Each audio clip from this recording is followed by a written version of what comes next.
NCERT का ये question है 3.11 पुरानी बुक की मैं बात कर रहा हूं।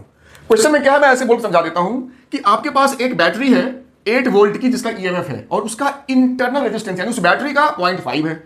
अब इस बैटरी को आप 120 वोल्ट की एक बैटरी से जिसका कोई इंटरनल रेजिस्टेंस वगैरह नहीं है, सिंपल 120 वोल्ट की बैटरी है, उससे आप चार्ज कर रहे हो। चार्जिंग का केस है, ये कौन सा केस है?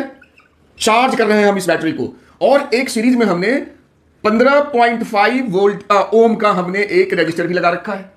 तो क्वेश्चन में क्या है कि आपको इस बैटरी का जिसका ईएमएफ 8 वोल्ट है इसका आपको टर्मिनल पोटेंशियल डिफरेंस यानी वी बताना है। अब देखो मोस्टली बच्चे क्या करते हैं, उनको पता है टर्मिनल पोटेंशियल वी का formula E minus I into R, ये वो तुरंत लगा देते हैं बिना सोचे समझे। ध्यान रखिए ये जो फॉर्मूला है ये नॉर्मल सर्किट में है जिसको कि हम लोग वैसे डिस्चार्जिंग सर्किट बोलते हैं। जिस समय हम बैटरी को यूज करते हैं, बैटरी जिस समय कंज्यूम होता है सर्किट में, उसका ये फॉर्मूला है। यहां पे केस क्या है, अगर फिगर को गौर से देखिए और उन्होंने साफ वर्ड यूज किया चार्जिंग, तो चार्जिंग में प्लस से प्लस को जोड़ा जाता है और माइनस साइड से माइनस को, इसको चार्जिंग बोलते हैं। और डिस्चार्जिंग में क्या होता है, प्लस को माइनस से, जैसे ये माइनस है तो ये प्लस है, इस हिसाब से जुड़ता है। तो हमारा ये जो केस है भाई ये चार्जिंग का केस है, तो डिस्चार्जिंग का फॉर्मूला नहीं लगाना है। तो सर उसका क्या फॉर्मूला है? कहा कुछ नहीं, इसको प्लस कर दो, आपका ये फॉर्मूला हो गया चार्जिंग वाले सर्किट का, इतना ही फर्क है।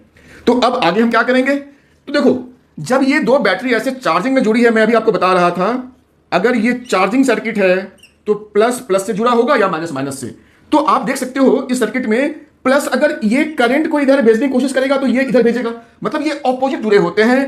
तो भाई ये जो वोल्टेज है, ये वोल्टेज नहीं, ये वाला वोल्टेज नहीं, ये टोटल वोल्टेज इस सर्किट का हम उसकी बात करेंगे, वो हमारा मतलब माइनस करना पड़ेगा 120 माइनस 8, तो ये मेरा हो गया 112 वोल्ट इस सर्किट के लिए। अब ये रेजिस्टर और ये रेजिस्टर इंटरनल रेजिस्टर क्या है, तो सीरीज में ही, तो टोटल रेजिस्टेंस मेरा 0.5 प्लस 15.5, तो ये आपका 16 ओम का रेजिस्टेंस हो गया। तो अब हम क्या करेंगे, अब हम करेंगे कि हमारा इस सर्किट में करंट जो है आई कितना होगा, तो आई जो होता है वो वी बाई टोटल आर होता है। तो वी है मेरा जो निकाला था 112 और 16 7 एम्पियर आपका करंट इस सर्किट में आपका आ गया। अब हम लगाएंगे वो वाला फॉर्मूला, कौन सा भाई, तो जो टर्मिनल पोटेंशियल होता है किसी भी शेल का, वो उसका ईएमएफ प्लस आई आर होता है। चार्जिंग वाला केस है, मैं बार बार कह रहा हूं यहां पे प्लस लगाना है।